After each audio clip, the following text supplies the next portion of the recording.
Hi, I'm Ali. Hi, I'm Katie, and welcome to Mostly Book Talk. We are very pleased to have with us today Mayo Agard-Olubo. And we're going to talk to him about his debut picture book, Kid Rex to the Rescue. So we're really pleased to have with us today Mayo Agard-Olubo, who is the author of a debut picture book, Kid Rex to the Rescue. So welcome, Mayo. Really nice to have you here. Can we just start off with listeners who haven't come across you? Because I know you've been all over social media with this book. But for people who haven't come across you, can you just tell us a little bit about yourself and your journey to becoming a debut picture book author?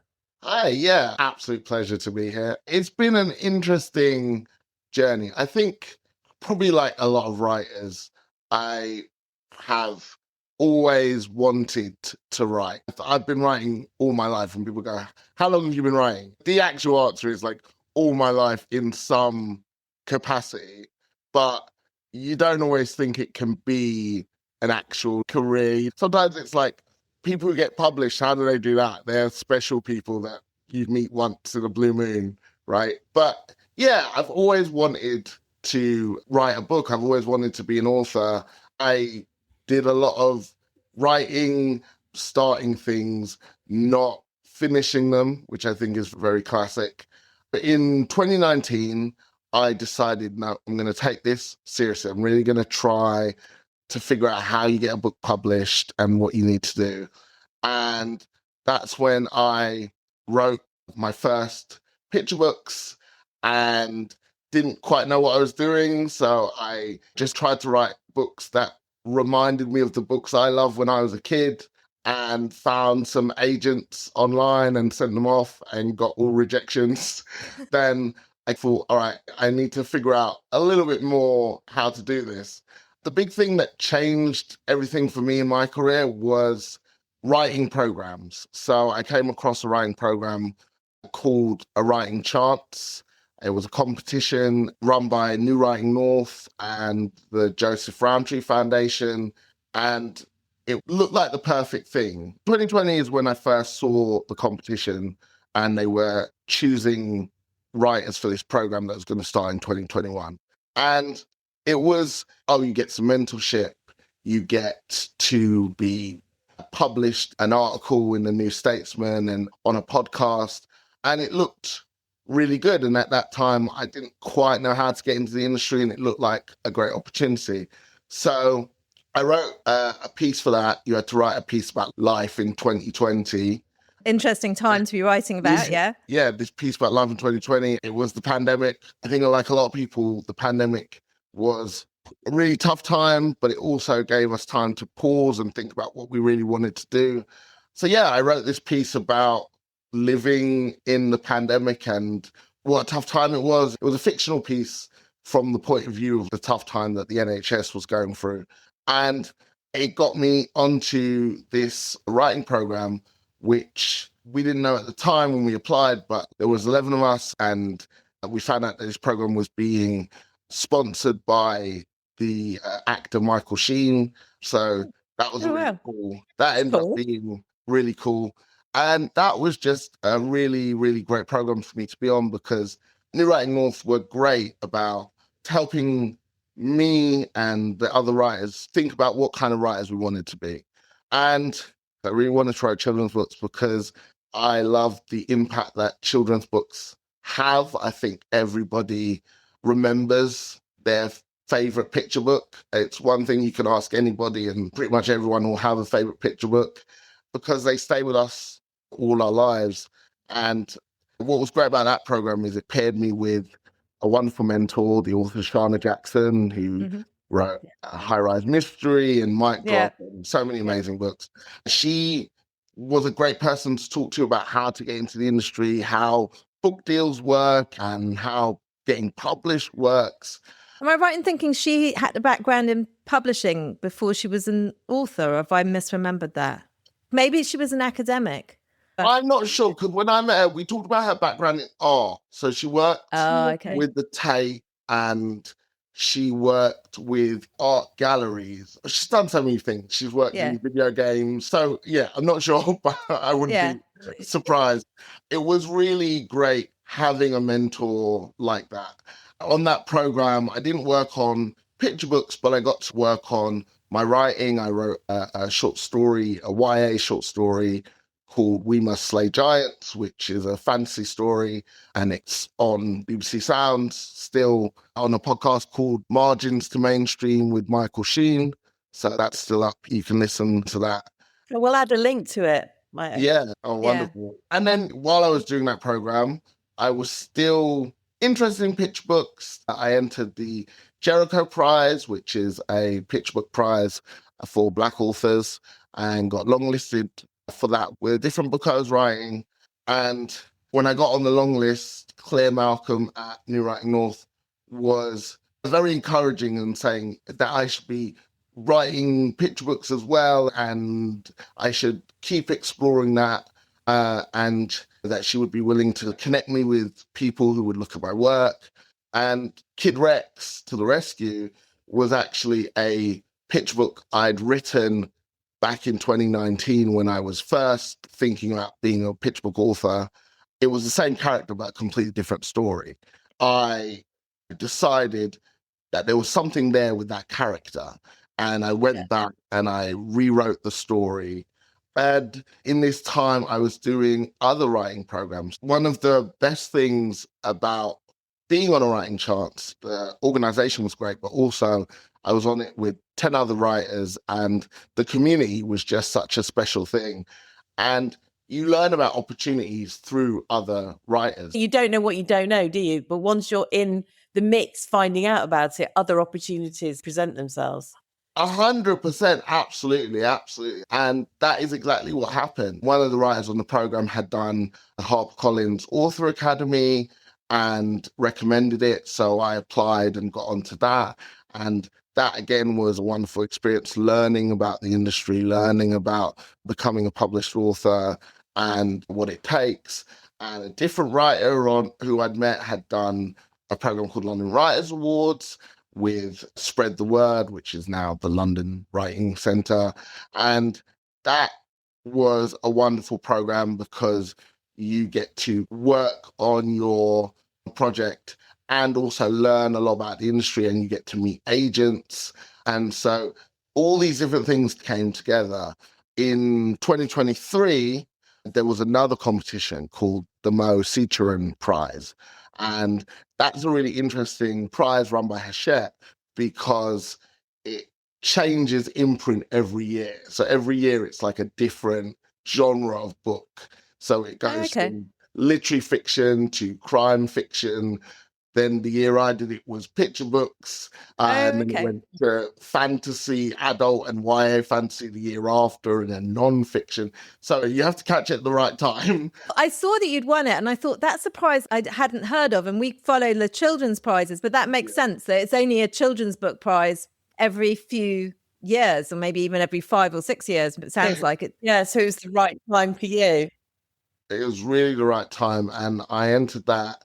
I won that with my newly rewritten version of Kid Rex.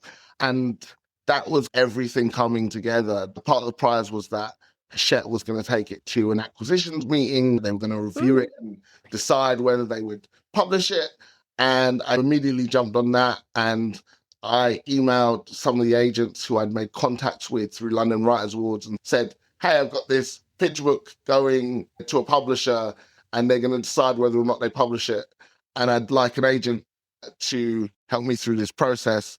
Talk to them, do you like my work? Would you like to represent me? And that's how I found my current agent, Ludo Sinelli at the Eve White Literary Agency. So it's kind of the other way around. You've had something to take to the agent. Yeah, it's really cool. I would say I did it this kind of other way around in that through these writing programs, I met the agents first, and then I got publisher interest. Then I started with my agent using those factors rather than approaching through cold querying. So yeah, it was a different kind of route to getting an agent. I think we should talk about Max now. And I think we should talk about the fact that he's now Kid Rex to the rescue. So what was he in 2019? Because obviously he was a character that you'd envisaged and imagined. But what was he doing in 2019 then? Basically, Max is based on a childhood memory of mine. So growing up, I loved superheroes like Batman and Spider-Man, and I love dinosaurs. I had the idea that I was going to become a dinosaur themed superhero, that I was going to wear a costume and have dinosaur superpowers and dinosaur gadgets. And so in 2019, when I was thinking of pitch book ideas, I took that idea at memory and was like, okay, I'm going to make a story about this. And the initial story was just retelling that memory. It was a boy who wanted to be a superhero. And the whole story was just him putting together his costume and making gadgets and practicing his moves and like getting ready to fight crime, and his mum going along with it up until the point where he wants to go out and actually fight crime. And then that's too dangerous, so it's time for bed now, kind of thing. So that was the initial story, Max becoming Kid Rex, but actually it's just a boy who wants to be a superhero. That just didn't quite have enough appeal for the people I sent it to. And when I went back to it, I was like, something's missing. What could I add to this? And I was thinking, let's actually make him a superhero. Let's actually go on a superhero adventure. But I wanted to do it in a slightly different way. And I combined it with another childhood memory, which is that growing up, my mum always made chores fun. So every chore was a game or an adventure. It wasn't boring. Yes, we had to do it, but actually we're going to have a good time doing this. And we used our imaginations while doing it. And I've always loved that. And I've always loved stories about kids using their imagination. So I loved growing up TV shows like Rugrats, where it was all about how little kids saw the world and all the ordinary things could transform into these amazing things. Yeah. And so I really, really wanted to put an element of that into my story. I was, looking at other books that were out at the time, and I read We're Going to Find the Monster by Mallory Blackman, illustrated by Dapo Adiola. And that was such a big inspiration because it's such a beautiful book in that you go through the imaginative world where you see what the kids are seeing, and then it reverses and you see what things actually are. And I was like, I want to combine my kind of superhero with this kind of storytelling. So that's when I thought, okay, so he's doing something ordinary. What could he be doing? My mum always made chores fun, so it could be a chore. Oh, okay, he could be tidying up. And what would be the adventure version of tidying up? Oh, his toys have been kidnapped by a villain. And that's when it clicked together. So we're going to have the real world thing of a kid putting away his toys and the imaginative thing of a villain has kidnapped these toys and a superhero needs to rescue them. Yeah. Oh, brilliant. Are you a tidy person? I try my best. There does feel like there's a pull in the book towards like order. Part of it is, I also need this kind of encouragement to tidy up. I think I wrote it probably for myself as much as for everyone else. Fair enough.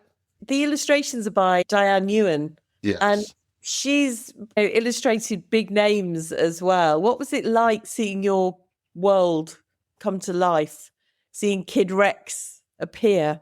It was such an amazing experience. It was really interesting because when I got the deal with Hachette, as we were sorting out the deal, they were like, we've already got an illustrator who's interested. Right. And I was like, wow, that's really fast. And they were like, yeah, we thought Diane would be perfect for this book. And so we've already approached her and she's really excited to do it. And I was like, wow, that's... Because she's done Mallory Blackman, hasn't she? And Suella Benjamin. Yeah, all massive names. Rashmi's Sandy. Yeah, she's done the Never Give a T-Rex a book. And that's right, yeah. Stegosaurus Sums, those books. Maybe that's why they thought dinosaurs. It would be like a perfect synergy with the dinosaurs. I think it was really cool hearing that she wanted to be on board, and she was really excited because before she even started working on it, she did a couple of character designs and the publisher shared them with me. And it was amazing that it was actually the costume and the things she was already thinking felt like they were pulled out of my head before we'd even had any kind of correspondence or conversation about it. Obviously, I knew she was immensely talented and an amazing illustrator. But then the moment I saw an initial design for my work, I was like, wow, she gets this. I really already. like the mask as part of the costume because it's clever because you don't really notice it at first, but the teeth are around the eyes, aren't they? So you can see that it's a mask, but it does give that real sense of a smiling dinosaur, it has to be said. Yeah, I think that's one of the things she does really well, is that it's all has this light, fun energy to it. Yeah. Things that maybe could be a little bit scary come across as like super cute and just like wonderful by the time she's brought it to life. And we were talking about Ali when we were looking at it, that it's a really good book for spotting things, because if you're dinosaur obsessed, as I suspect this book will appeal to the dinosaur obsessed, there are so many dinosaurs, and in some of the pictures you could spend quite a long time going, oh look, it's a dinosaur this, and it's a dinosaur jigsaw piece, and a dinosaur drawer handle, pajamas, socks, wallpaper. Yeah. And of course, I don't know the names of all of the dinosaurs in the pictures, but there will be children that do. There will be small children that know all the names. Absolutely. One of the fun things about taking the book around schools and reading it and meeting children is I get taught new dinosaurs. They know so many, so it's a lot of fun.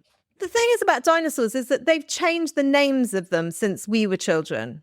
They absolutely have reclassified and renamed them. So we don't stand a chance. Things do shift. I must admit, when I talk about it, I talk about the kind of old school versions of dinosaurs in the sense that I don't overcomplicate things, because now they're saying some have feathers and things like that. I don't bring any of that into it. Yes, the Stegosaurus is still a Stegosaurus. It's not whatever it's called. Yeah.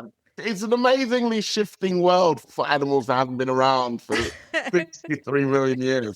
Because haven't they discovered that there were other quite vicious dinosaurs that weren't T-Rexes, that all the things that they thought were baby T-Rexes are actually a different species of carnivorous vicious dinosaur? Yeah, probably. Can't keep up. I was just reading this morning that they're now debating the idea that a T-Rex actually ran a bit like an ostrich. So that's a new bit of research. I think that's just been publicized in the last couple of days. Hard to keep up with these creatures that have been dead for millions of years. Tell us also about Dino Dad, because he is Max's sidekick, really, isn't he, as his superhero incarnation. Was it important to have a father figure in the adventure with Max? So many of the home stories are with a mother. Your mother is in the book as well. But was that deliberate to have it more with the father as a sort of sidekick?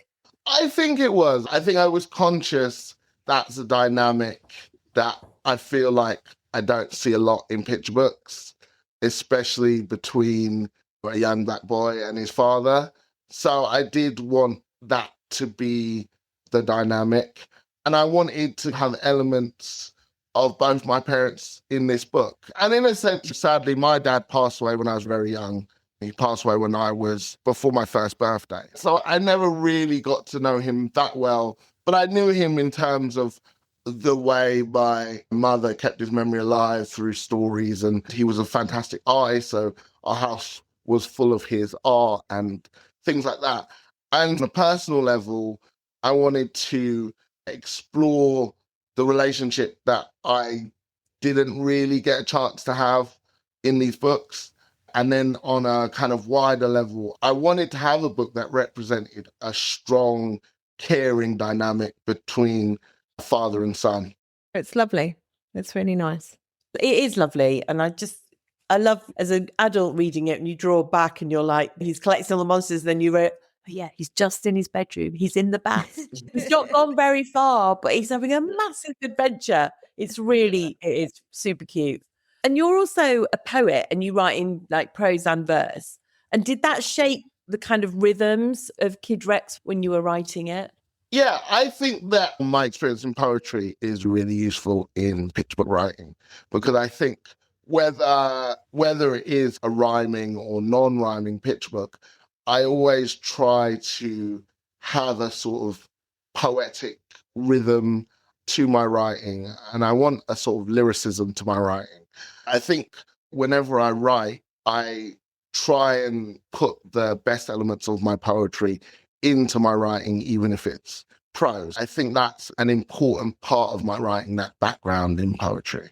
You can definitely feel it in the pattern and the rhythms in it and the way it sounds when you read it aloud. The checklists and things like that feel very much the dum cape, check, dino mask. It works really nicely. In terms of children, you mentioned how you've been going into schools, haven't you? You've had real life children reading it and reacting to it. What kind of response have you had? And did you have a child in your mind? Was it you or was it another child in your mind when you were writing the book? Yeah, honestly, the reaction has been, it's blown me away. It's been so lovely. The kids have been great. They're really excited by the book. And yeah, they just get so into it. It's really fun reading it to them because a lot of the time I will get them to join in with the sound effects. So the book has a lot of these kind of comic book sound effects like kapow, and it's got T-Rex roars and tigers growl, and a tiger in it. I get them to growl like a tiger and roar like a T-Rex and make the kapows and the whooshes. And yeah, it's been so much fun. I've had some great reactions. Particularly wonderful one was the last school I did. The session did end with a lot of the kids starting to chant Kid Rex. So it broke into a spontaneous chant, and that I would have never seen coming. I really enjoyed that. That's really nice. Fabulous. And yeah, it's one of those things. Did I have a particular child in mind? I do, in one sense, write all these books for me when I was younger. One of my goals with my writing is to write books that I would have loved to have as a child, but didn't. And yeah, do I hope that this book will have a particularly special meaning to young Black boys like I was? Absolutely.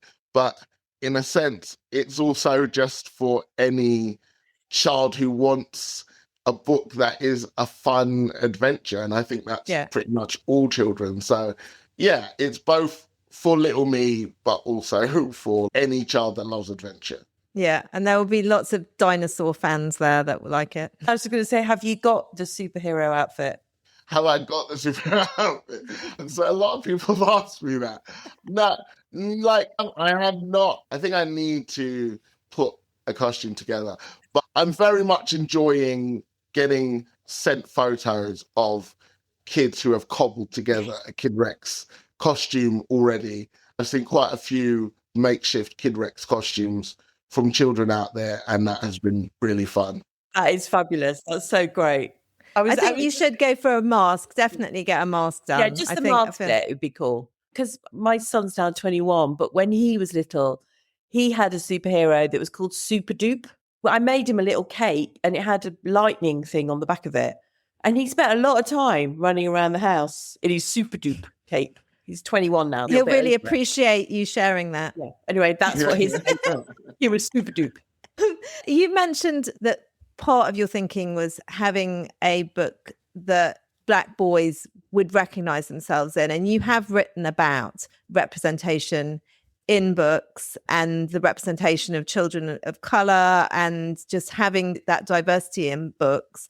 How do you think things are moving? How have you found the publishing sector? What would your comment now be? Because you wrote quite a powerful article a few years ago about representation, particularly around fantasy and what genres Black authors were seen as writing in. Do you have any further thoughts on that now you've been through the publishing process?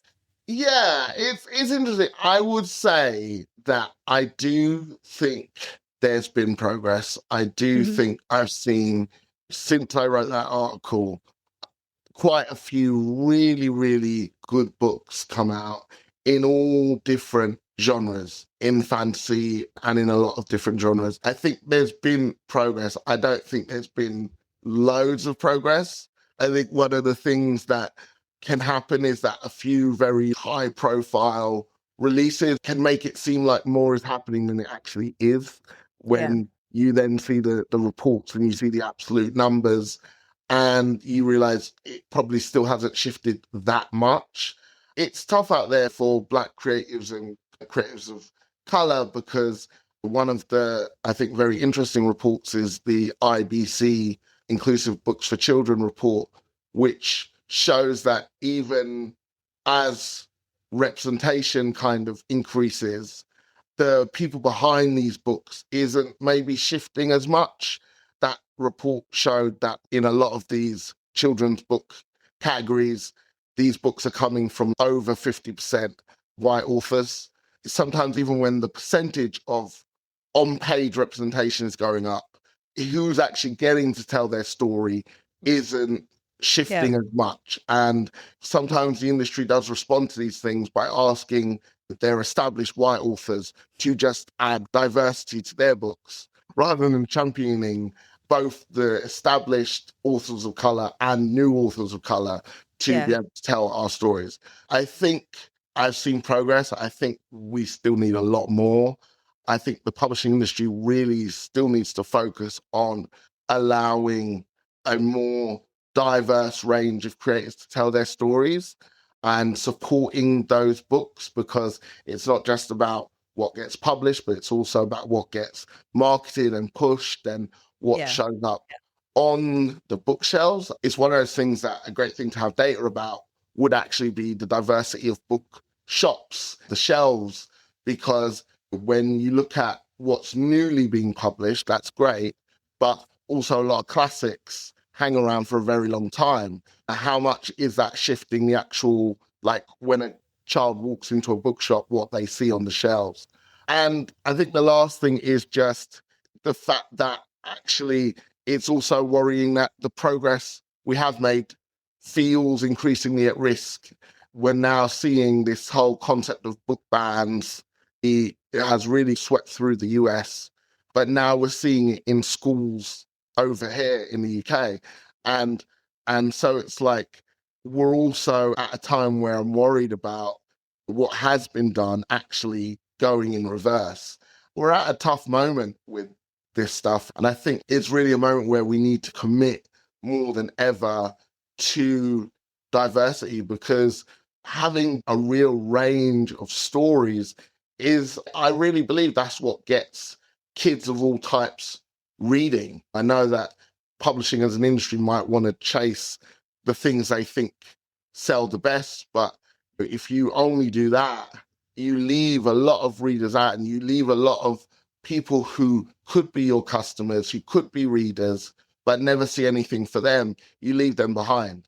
If I was thinking about the same piece today, I would say that I've seen some progress get made, but we need to, one, secure that progress and be really committed to fighting back against any kind of book banning, any kind of censorship, and then also we still need to go much further. It's the age-old problem, isn't it, that actually the diversity within the publishing industry hasn't changed that much. And the people who are commissioning books commission the books that they would have read as a child, or their view of what children want will inevitably be shaped by their view of their own childhood, their own children. And if it's not a particularly diverse industry, then that makes that an additional barrier. It has to be about not just the established audience that you can have, but all of the new readers that are missing out because they don't see themselves in books. And you're absolutely right in terms of bookshops, and that you go in and you can almost predict what will be on the shelves because and on the tables that they're pushing. I think it is getting better. I live in Lewisham, and I've spoken about this before. Ali's going, oh no, she's going to have a pop-up Waterstones again. No, I'm not. Take your pop. So when they opened in Lewisham, they basically opened with a bog standard vanilla selection of books that I assume, and I don't know this, but I assume it's like they have opening a new bookshop kind of set order that just goes in. And Lewisham is one of the more diverse boroughs in London. And there wasn't a black author on display. The first few times I went in, I was just absolutely gobsmacked because they didn't even have authors who write children's books about Lewisham. People like Nate Lassaw, who writes about South London, they weren't even on the shelves. But give them their due. And when I raised it with them, they weren't defensive at all. The booksellers who were in there just basically said, give us some time. We literally just started. And give them their due. Over time, they clearly are now thinking about which books they want in that specific shop. And it is so much better. But there are still whole displays of the usual suspects, and you can buy any Winnie the Pooh version. There are all of those things which you would expect. But it has got a lot better, and there is a good range now. And although they do have, in the picture books, they've got their sort of the classics, the ones that sell Hungry Caterpillar and How Much I Love You and all of those things, which feel like everyone has to have bought at some point. But they do have also a display of a much more diverse range. So I'm giving them their due. The thing that I think irritated you at the time was it took 6 months to open. You knew there was a Waterstones coming for 6 months. It wasn't news. No, So I know. he So they could have done it They before. could have done their homework. They could have thought, what Oh, books yes. would Maybe we sell? don't need our standard, this is our That's off the just, shelf, whatever. So anyway, I've had my rant now about Yeah, well it. I've done. given them their We due. might edit it out because We might edit it out because Ali thinks I'm very boring about it, which is fair. I think it is truly a reasonable thing to think that you want to reflect your audience, because also if you don't normally go into a bookshop and you're like, oh, it's a new bookshop, I'll go and pop in. If the first time you pop in, there's nothing that you want to pick up and look at, you're not going to go again, are you? You're not going to give them a second chance. So you have one go to get this right sometimes. And I think that's important. It is really important. Representation really matters. The Afori bookshop in Brighton, I don't know if you've been following that on Twitter and TikTok, are having a really tough time at the moment. Yeah. And you've got publishers like Knights of who have been amazing in terms of publishing diverse books, and they've gone out of business. And that just takes another voice out of the market, which feels worrying. And as you say, book bans as well, because the incident that's been in the press did seem to be disproportionately banning books by diverse authors. It was really But yeah, I mean, Afori books, I've definitely been following that, and I think they were having a very tough time. But what has been amazing has been the way people and community has come together. They were trying to sell 1,000 books in April to make sure that they had sustainability and could keep going as a bookshop. And they ended up selling over 1,500, and they smashed through their target. And they specialize in books by Black authors. And the fact that they could do that shows people want to support both the bookshop and Black authors. And when it comes to bookshops, one of the things I think that the publishing industry, both through the publishers and the shops, are a little bit stuck by is, you used the phrase earlier, you don't know what you don't know. And I think that the publishing industry, they know what sells, but only of the subset of what they sell. And that's how they make decisions, is that what do we sell and what is selling out of that. And I think that in terms of doing your homework and in terms of maybe reaching out a bit more, I think there does need to be more work in the industry to work out who they're not serving and essentially what money they're leaving on the table by not serving these people. I wish they would do a bit more market research and a bit more outreach to find out who they're missing. And it could be interviewing families, it could be simply talking to librarians in forming librarian focus groups and talking to the people who know what kids especially are coming in looking for but cannot find. I think a lot of the time when you talk about diversity, you get a pushback of they've got to sell what sells, but actually they are missing out on a lot by not offering books for a lot of different kinds of readers who will then just see nothing for them and not come back. I think that there's definitely progress. There is progress being made in bookshops. There are wonderful indies that work really hard to diversify their lists. But yeah, I think in general, the industry still needs to work on catering to a wider group of people. And I think it's good for society and also good for business. I think if they put more effort into that, they'll find that out. Let's get back to you. Yeah. Tell us, back to you and Kid Rex. Is there going to be more of his story? Absolutely. I don't think it's a secret. I signed a 2-book deal. So There is a second Kid Rex book in the works at the moment. Not got an official release date for that yet, but it is coming. And yeah, hopefully kids are loving it. Hopefully it will be a success and I can do many more, because he is a character that I love writing about, and I can just imagine a bunch of different situations to put him in. So yeah, there's definitely another one coming. But yeah, hopefully many more adventures to go on. Exciting. And are you working on anything for any other ages as well, or are you concentrating on picture books at the moment? I definitely want to write across age groups. I think when I think about my bucket list as an author, my dream would be to get to a point in my career where a child could read me all the way through their childhood, so they could start at picture books and go all the way up to YA, and I would have a book in every category for them. Nice. I'm definitely working on some stuff for middle grade at the moment. And yeah, hopefully at some point I will have middle grade out, YA out. I want to have it all. Very nice. Brilliant. All right. Thank you very much. We should also say that we like the shiny bits on the cover, didn't we? Yeah. Oh, love a bit of spot varnish on a cover. Makes me very happy. So we thought we'd add that in. Thank you so much. That's been really great. Thank you. So hope you enjoyed that. Look out for that book. It's very hard to miss. It has a very bright cover. Just a couple of other picture books that we have looked at recently to add to the recommended list. We've got, first up, Auntie's Bangles, which is by Dean Atter and is illustrated by Aaliyah Marley. And this is Dean's second picture book, and it's also his second one illustrated by Aaliyah.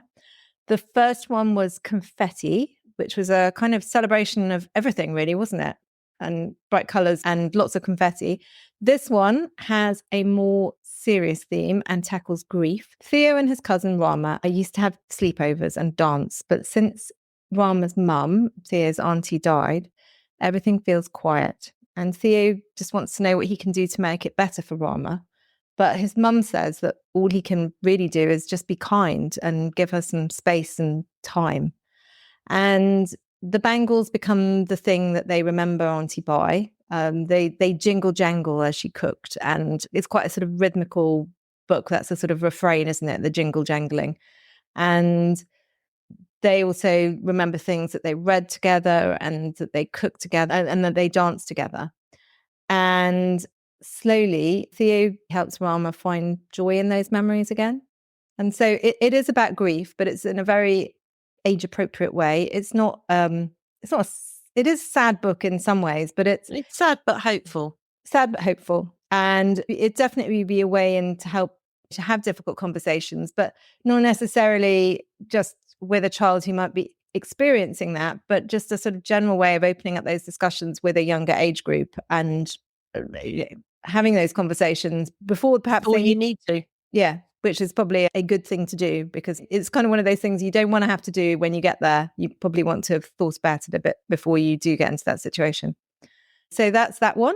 You got one, Ali? Yeah, I've got one, which is Fred, the Very Demanding Deer by Pepe Smit, which is published by Scallywag Press and translated from the Dutch. I think Pepe did her own translation, actually. Yeah, she did, yeah. We went to the launch at Gosh Comics. It's a very cute story about a deer who wants to leave the forest to visit the city, where he makes a series of decisions.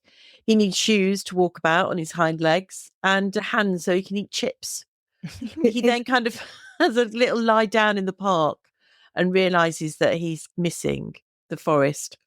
And so he returns, but he keeps his hands for further adventures. He's quite a demanding. He's very demanding, yeah. He's demanding at the beginning about what he looks like. And it sort of breaks the fourth wall. It's a chat between the illustrator and the deer as they navigate the book together. It's very sweet. And I think in Dutch, there's like 10 different books in it. So there's loads more where this one came from. And it was very sweet. And hopefully we'll see more of him. It's got a slightly quirky sense of humour, hasn't it? It's very quirky, but it's very gentle and sweet. And really nice illustrations. Yeah, gorgeous illustrations and a lovely deer. What's not to love? What's not to love? Okay, excellent. So see you soon.